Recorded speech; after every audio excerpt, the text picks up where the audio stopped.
师一样，这是我第一次的演讲。那我是网络绘者 Duncan。那我的工作就是每天在 Facebook 上面画图，然后有的时候就是分享一些生活上的趣事。那有的时候也会透过画画来抒发自己的情绪。所以简单来说，我就是靠脸书吃饭的，对，不是靠脸吃饭。今天来这里，我是想跟大家聊聊，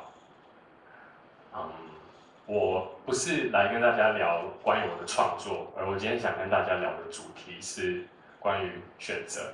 那不过我在这边想要问一下在座有没有人看过我的图文，可以举手吗？好，那请那些没有举手的人赶快去 Facebook 搜寻 Duncan， 然后点赞，谢谢。好 ，OK， 打完广告了，现在可以进入正题。好，今天我要讲的不是画图，是选择。我们在生活上会遇到许许多多很大很小的选择，那像是出门要不要戴面具这件事情。好，没有啦，这应该是我自己会遇到的问题，你们应该遇不到。不过，我们大家共同都会遇到的问题，可能像是，高中要读哪一所学校，大学要选什么科系，或者是毕业以后要选什么工作。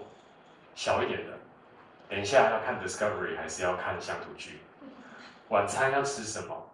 还有一个非常迷人的问题，就是该不该跟喜欢的人表白？通常面临选择的时候，我们都会有一种恐惧，就是会害怕自己做的选择是错的。那我觉得讲表白这件事情来做比例，真的是再适合不过了。就是通常这种时候，大家应该都有一个经验，就是你喜欢过你周遭的某位朋友吧，不管是偷偷喜欢还是去表白，这种时候你心里都有一个小剧场，就会有一个小小的自己在耳边，哦，我真的好喜欢他，我好想跟他表白哦。也许跟他表白了，他会回我说，其实我也喜欢你呀。好。可是这个时候又会蹦出另外一个自己，讲说，搞不好你表白了，其实人家根本不喜欢你啊，那你们又尴尬，然后渐行渐远，最后连朋友都当不成了。好，也许说到这里，有些人已经可以想到你们喜欢那些人的面孔了吧？那我接下来想要讲的是，一个人他活着能遇到最痛苦的感觉是什么？那有的人也许会说是肠胃炎，有人会说生小孩。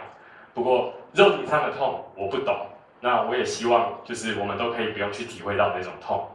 不过我很明白的一点就是，我觉得心理上一个人可以承受最大的痛苦，我觉得莫过于是遗憾或是所谓的后悔。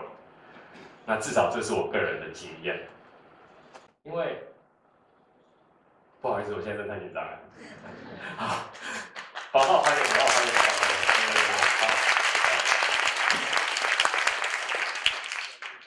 迎，其实我们做的每一个选择，它一定都是伴随着遗憾，只是这个遗憾不知道是大还是小。那没有任何人可以告诉我们说你的选择是对的，或者是你的选择是错的。其实今天不管是任何的选择，唯一能说对或错的只有我们自己。那不过，当我们自己觉得我觉得我做的选择错了，那这个时候这份遗憾有可能就会被放大，那有的时候甚至会巨大到觉得难以承受。好，那接下来我想要讲一些比较属于我自己的故事，是一个看似不顾一切的故事。以前我是一个上班族，我每天早上8点多去上班，然后6点多下班。然后回到家吃完晚餐，我就开始画隔天要放在 Facebook 上的图文。那其实我一整天的时间就是工作跟 Facebook 没了，我就去睡觉了。直到有一天有出版社来找我讨论关于出书的事情，哇，这时候我真的超级兴奋的，因为我觉得就是又是那个一个小小的自己在耳朵那边讲，想象一下你的书被放在成品的架上，作家呢，好，然后接下来可是又有另外一个声音讲说，可是你现在每天上班画 Facebook， 你的时间已经没了，你哪里来时间画那个书啊？你根本没有时间啊。好，这个时候我的编辑他就跟我说，他希望我继续待在公司上班，因为我要维持一个就是经济来源嘛。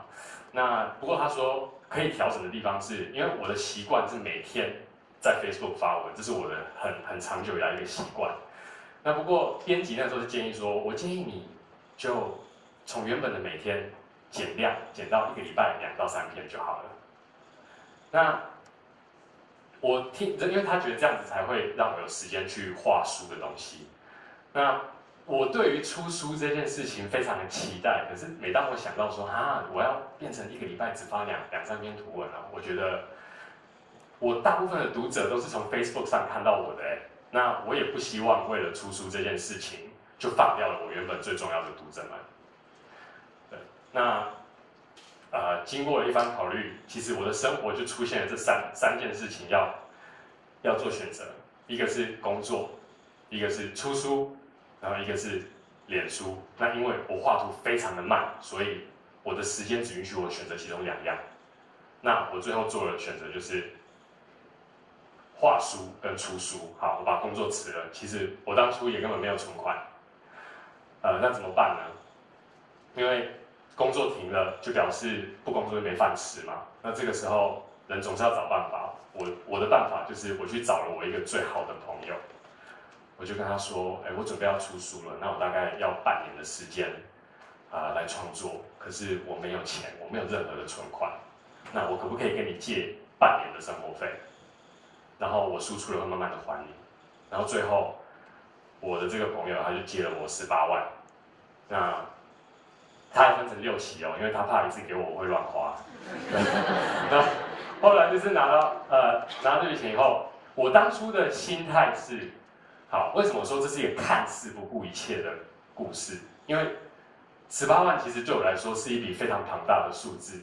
那可是我同时在想，那万一我失败了，我会因为这个18万就死掉吗？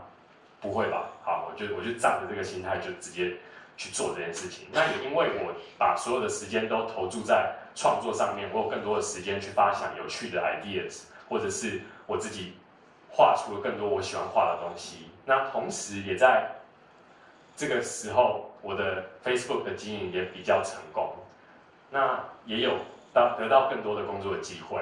其实这些都是我当初在做选择的时候完全没有料到的。好，那也许有的时候你们在某些时刻会觉得自己好像做错了选择，甚至有觉得后悔做了某些选择。可是其实我要说的是，没有事情是值得你去后悔的，因为不管你觉得你做的选择是对的是错的，只有一件事情是可以确定的，那就是没有走过的路其实都不算数，所以也不用一直去赛后检讨说我当初那样的话，我现在就不会这样了。倒不如就勇敢的去做出选择，那也勇于承担你的选择可能会带来的结果。好像一直在讲一些很激励人心的正面的话题，那我现在也要讲一个自己比较负面的故事。就是几年前，就是我以前有一个很好的朋友，其实她是一个我非常喜欢的女孩子，好，又跟表白有关系的，对，我真的非常喜欢她，可是当初我也是害怕失去这个朋友，我从来没有跟她，就是我都不敢跟她表白。那刚好有一年我在花莲当兵，那我那个时候生日是我休假，那我就来台北，就去台北找她看电影。我还记得我们看的是《海角7号》，对，然后那个时候我们从电影院看完了出来，我们就坐在士林夜市的马路边，我们就坐在那边聊天。这个时候，我们的面前就出现了一台白色的 Suzuki 的轿车。那台北市应该有上万台这种车款吧？好，那不过那个时候我也不知道哪根筋不对，我就觉得，车上那个人好像是我大学同学。那我就那台车准备要开走的时候，我赶快跑过去，我想说算了，认错就算了，我还是敲一下他玻璃，看看是不是我同学。结果他车窗摇下来，哇，真的是我的大学同学。好，然后他就把原本要开走的车就再停好，然后他下车来跟我们聊天。那中间我们就稍微聊一聊，我也介绍他们认识。然后后来中途我喜欢的那个女孩子有去旁边有离开一下，然后我大学同学就问我说：“哎，那是你女朋友？”我就说：“不是哎，可是我还蛮喜欢她的这样子。”然后后来那个女生就回来了，然后呢我们就继续聊天，然后这天就这样子很 happy 的结束了。我依然没有鼓起勇气去牵她的手，或者是跟她说：“哦，我喜欢你。”而是在隔天，我准备要回花莲，然后在回花莲火车上，我终于鼓起勇气用简讯来跟她说我喜欢她。那也在同一天，我得到了这辈子最温柔也最无痛的拒绝。好，你以为故事这样结束了吗？其实并没有。大概过了2个月后，我喜欢的那个女生，她传简讯跟我说，她跟我的大学同学在一起了。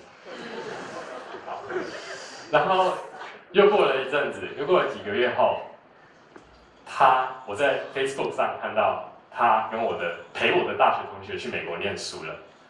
好，然后又过了一阵子，她嫁给了我的大学同学，然后也生了一个小孩子，一个非常可爱的小孩子。这就是所谓的蝴蝶效应吧。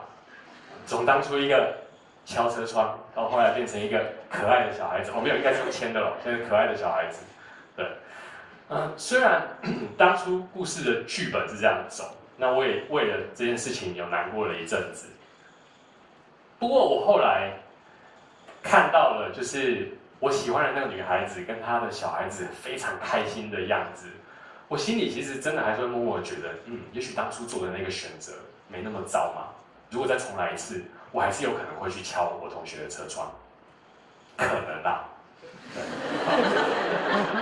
好，那最后我想要跟大家分享一下我排解不好的感觉的方式，就是有时候我们在不高兴的时候会深陷在一个当下嘛，那这个时候我想把自己抽出来，然后丢到未来的某个时间点。像是我以前画过这张图，不过你还是听我讲为主，对，就是我现在心情好难过，可是这时候我就会问自己，明天的我还会像现在一样难过吗？应该还会耶。好，没关系。那下个礼拜呢？好像还会吧，越来越不确定了。好，没关系。那下个月呢？好像不太会耶。好，那半年后的我呢，还会像现在一样难过吗？好像真的不会耶。好，没关系，明年的现在呢？不太可能吧？怎么可能会那么难过？好，通常想到这里的时候，有没有觉得心情好像已经好一点了呢？对，这就是看你怎么去延长你的时间点了。那我的父亲在几年前因为生病过世了。那他在他生命中的最后的几个月的某一天，他有跟我说了一句话。那其实详细的内容，对话内容我不记得，可是有一句话我印象非常非常深刻，也是我现在应该算是我的座右铭吧，我也想分享给大家。他说了一句：“我没有多余的时间可以浪费在不好的感觉上。”那这一句话从一个生命即将走到尽头的人的口中说出来，是非常的有分量的。但是这个时候，我在反观自己，还有在座的各位，难道我们就有多余的时间可以浪费在不好的感觉上面吗？然后也谢谢大家今天选择来听我分享我的故事，谢谢。